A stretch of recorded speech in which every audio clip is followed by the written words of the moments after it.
The objective of our study is to test cognitive behavioral therapy, or CBT, on people diagnosed with bipolar disorder. Our research question is, does CBT reduce bipolar disorder symptoms in patients diagnosed? And then our IV is the CBT, and our DV is bipolar disorder. Our hypothesis is cognitive behavioral therapy will reduce symptoms in people diagnosed with bipolar disorder. The quantitative tool that we used in this experiment is the resiliency questionnaire for bipolar disorder, which has an excellent internal consistency of 0.91. We had 4 qualitative questions for our DV, and the first one is, how does bipolar disorder affect your daily activities? The second one is, tell me about your worst experience of a manic episode. And the third one is, tell me about how the diagnosis of bipolar disorder has impacted your life. And then the fourth one is, tell me about your best day managing your bipolar disorder. Our study will be undergoing an expedited review from the IRB because our qualitative and quantitative questions will cause minimal psychological stress for our participants.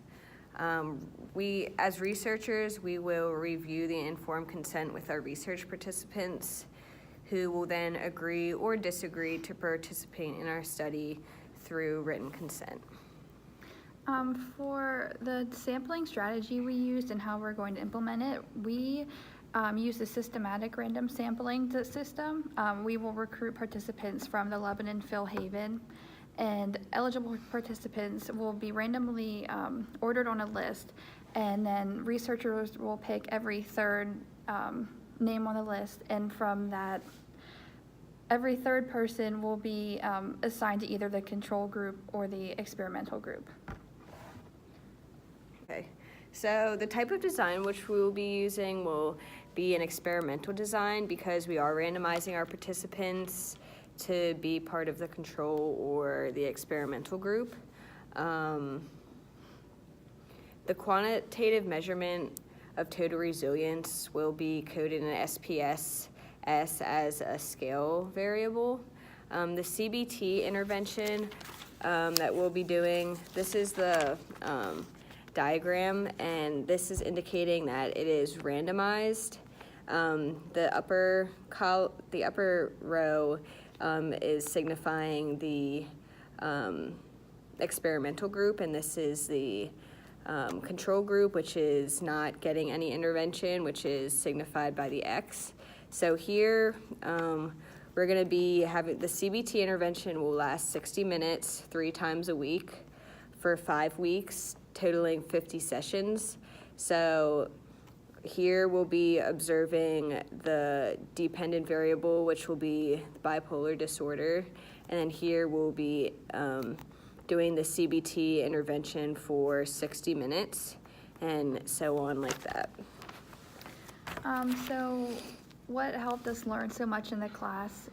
For me, it was when Dr. Redkay, she would go to the board and put examples and show us how to do things and write down the terminology so we would have them for the test. And another thing would be when she would come around, we're working on the group paper, and she would, make sure we're on the right track and read our paper and give us feedback. And another thing would be on her module overviews, she used really good examples of how we're supposed to do it, and then we use our information to make it our own. For me, I thought what was really beneficial while writing this paper was it was in the module overviews where she gave examples of how to actually apply all the definitions and stuff that we use throughout the semester, such as methods and terminology and stuff like that. Also, throughout the semester, the modules were very helpful when preparing for the quizzes and tests because if we needed to review anything, basically everything we went over in class was written out, which was very helpful for me. And thirdly, being able to go over the tests prior to them being administered was also a big help.